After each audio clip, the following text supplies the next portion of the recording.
So hello everybody and welcome back to the USDE Travel Channel. I am here at a very sunny, as you can see, Houston, Texas, continuing my aviation adventure here throughout the United States, trying all different airlines here in the US, not just the big three, but also some smaller ones. And today I'm really excited to bring you a review of Sun Country Airlines, an airline that maybe most of you haven't heard of.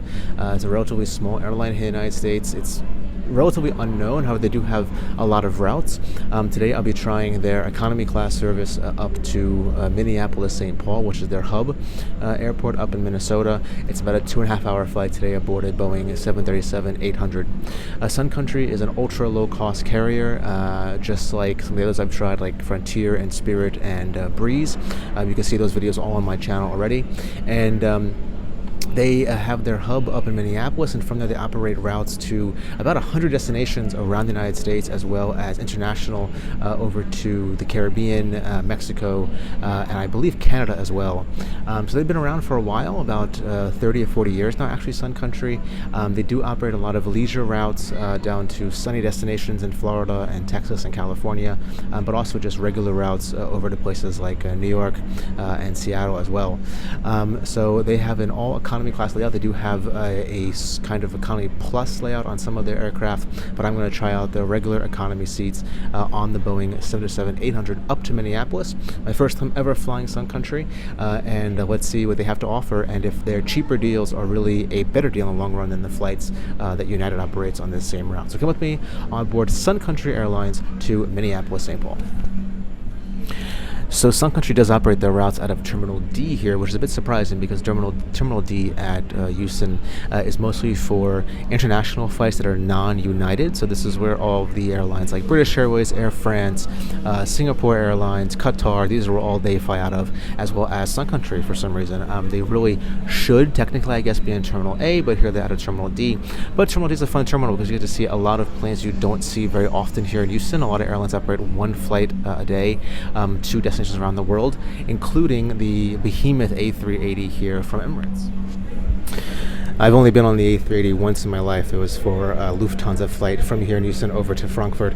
I've never flown Emirates, would love to try them someday.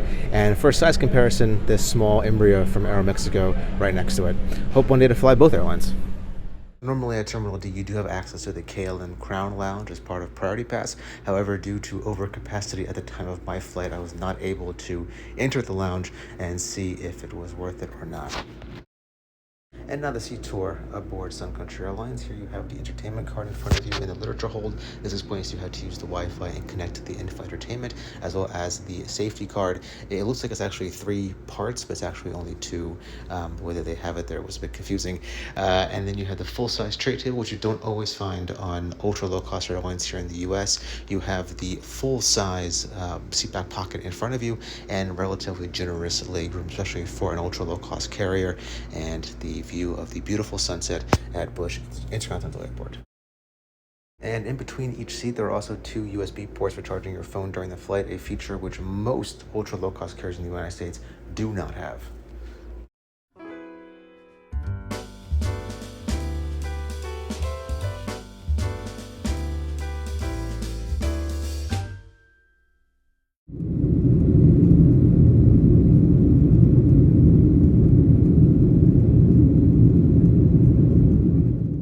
And now taking you through the in-flight entertainment on Sun Country Airlines. There is Wi-Fi on board, however the Wi-Fi only works to connect you to the in-flight portal with the TV shows and the movies, so there's no actual internet.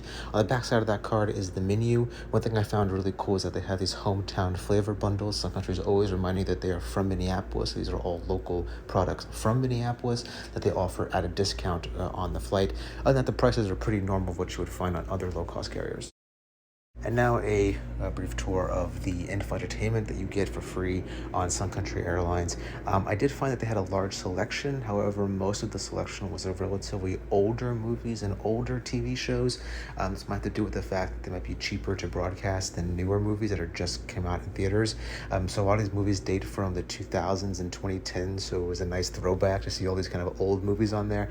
The same thing with the TV shows. Most of them are from the 2010s, but it is a pretty wide wide selection. So as long as you don't mind seeing kind of maybe older shows, there is a really wide selection of movies and TV shows to watch. They also have this section of viral videos, which I found interesting, because you cannot connect to actual Wi-Fi. So there's no YouTube, for example. You can watch their selection of videos that they find to be viral. So a nice little eclectic mix of stuff there on the info entertainment on Sun Country.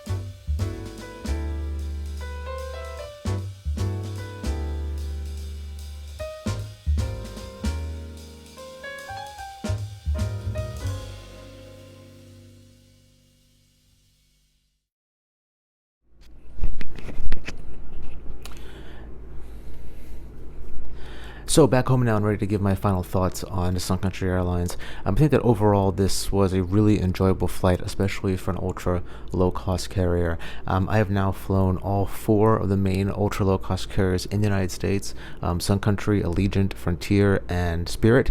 My flights on Frontier and Spirit you can also see on my channel. Allegiant will be uploaded soon. Those flights on Frontier and Spirit I did about 2 years ago, and Allegiant I just did a couple weeks ago.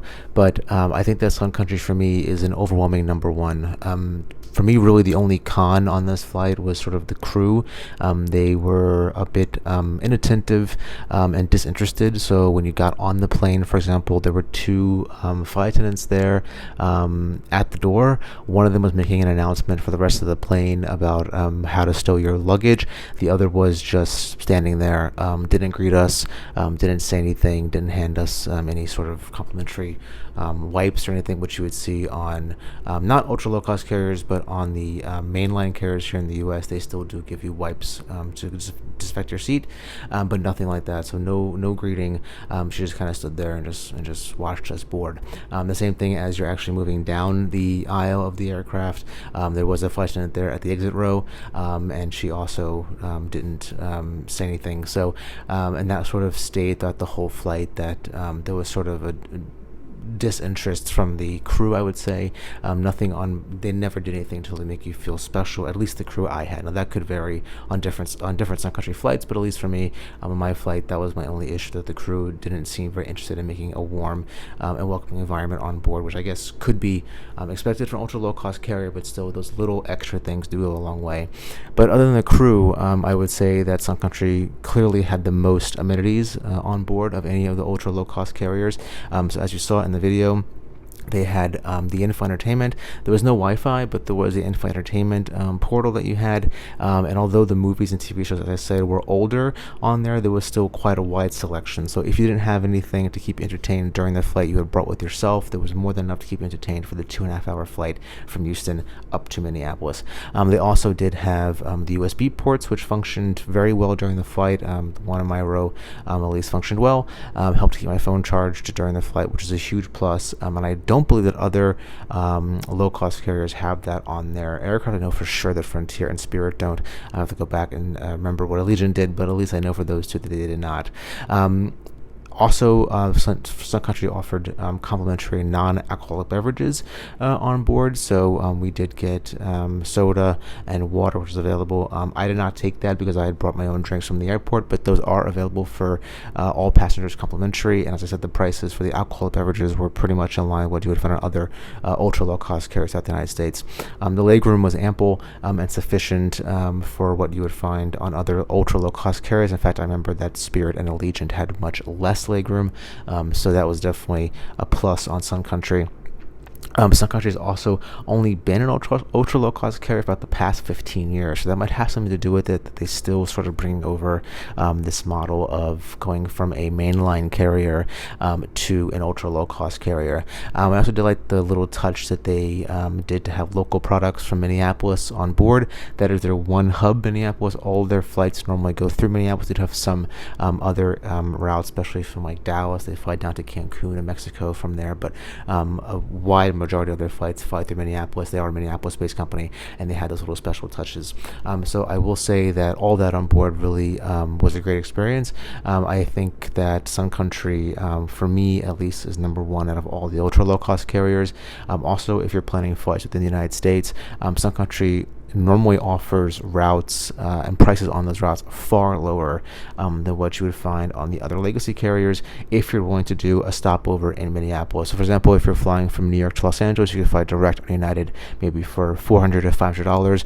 On Sun Country, it might be only $150 with a 2-hour layover in Minneapolis. So clearly something to keep in mind. They're an airline that not a lot of people know about or have heard of, even here in the United States. Even though they do have a wide range of destinations, they fly all throughout the United States and through the Caribbean and Mexico, but not a lot of people have heard of them.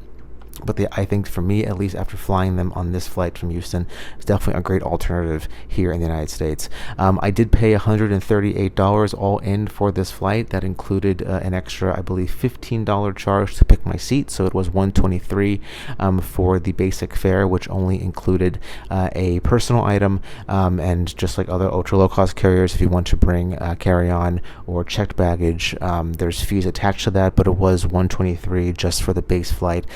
Which is expensive for an ultra low cost carrier. I will say you can often get flights on Spirit, for example, for as low as $59. Even on Southwest, the same thing. JetBlue, Frontier. So this was relatively expensive for an ultra low cost carrier. It was basically the same amount of money on Sun Country as it was on United, and if I had to have those two options, then clearly I would choose United in that situation. But if you can find a situation where Sun Country is much cheaper than other low-cost carriers or the legacy carriers, and they're definitely a great alternative to those airlines. So all in all, I was very pleased with Sun Country. A really good hard product on board. The soft product, the crew, I think, at least for my flight, definitely needs a bit of help. But other than that, I was very pleased with Sun Country. So if you have flown Sun Country in the past, let me know your experiences, what you like, what you didn't like. Also, please like and subscribe to my channel. I upload videos like this on a regular basis. So if you'd like to hear more about my travels throughout the Americas, and also going back to Europe now in a little bit, and be testing out more airlines over there, hopefully spreading to Asia and the Middle East soon. So if you like what you saw, please subscribe and like this video, and I will see you next time on the USDE Travel Channel.